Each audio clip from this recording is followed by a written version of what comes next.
নমস্কাৰ sir বাইদেউসকল, 8 pay commission গঠন হোৱাৰ পিছতো কৰ্মচাৰী পৰিষদে 8 পে কমিশ্যনৰ ওপৰত আৰু এটা বৃহৎ দাবী উত্থাপন কৰিছে, যিটো চৰকাৰে পূৰণ কৰিব লাগে। গতিকে ছাৰ বাইদেউসকল, বলক এটা ভিডিঅ' ক্লিপৰ জৰিয়তে আজিৰ এই গুৰুত্বপূৰ্ণ খবৰটো জানি লওঁ। जी देखिए, तरीका ये होता है जब पे कमीशन फॉर्मली गठित हो जाएगा तो पे कमीशन क्या करता है, अलग अलग डिपार्टमेंट में, हर डिपार्टमेंट में अलग अलग पे लेवल के कर्मचारी होते हैं। मतलब जिन्हें आप आसान शब्दों में कह सकते हैं कि अलग अलग पद के कर्मचारी होते हैं। किसी का पे लेवल 1800 होगा तो किसी का 2800 होगा, किसी का 5400 होगा, किसी का 4600 होगा। तो हर कैडर की अपनी अपनी समस्याएं होती हैं।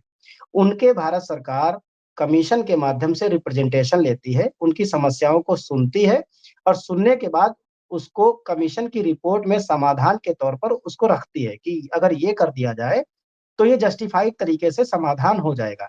ऐसा करने में टाइम तो लगेगा। अब भारत सरकार के पास तकरीबन तकरीबन 72 डिपार्टमेंट हैं, समझिएगा मैडम। जी। और 72 डिपार्टमेंट में हर डिपार्टमेंट में अलग-अलग तरह के कर्मचारी हैं। मतलब ग्रुप 4 से लेकर के क्लास 1 तक के कर्मचारी हैं। तकरीबन तकरीबन जी। टोटल 18 लेवल के कर्मचारी हैं। हर लेवल के कर्मचारी के साथ न्याय करना, उनकी समस्या को देखना, उसका समाधान करना, ये एक चैलेंज होता है।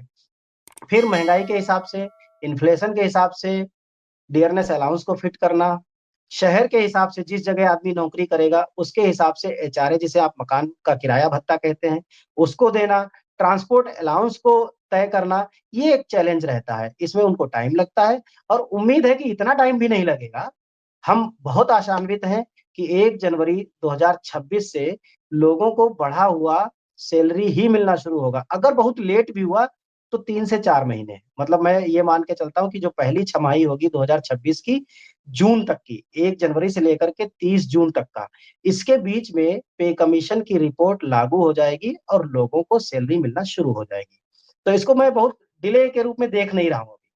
Eight least minimum to minimum 2.30 का मल्टीप्लिकेशन फैक्टर तो सरकार को लाना पड़ेगा, ताकि छोटी सैलरी वाले लोगों को एटलीस्ट 30% का ग्रॉस पे बेनिफिट हो सके। अगर ये नहीं होगा तो फिटमेंट फैक्टर का कोई मतलब नहीं। तो हम इसको ये मान के चलते हैं, सरकार कितना भी कम लाए, एटलीस्ट 2.3 के आसपास फिटमेंट फैक्टर लाएगी। फिटमेंट फैक्टर में क्या है कि जो बेसिक सैलरी है उसको उससे मल्टीप्लाई कर देते हैं, डीए उस समय चूंकि 0 हो जाएगा।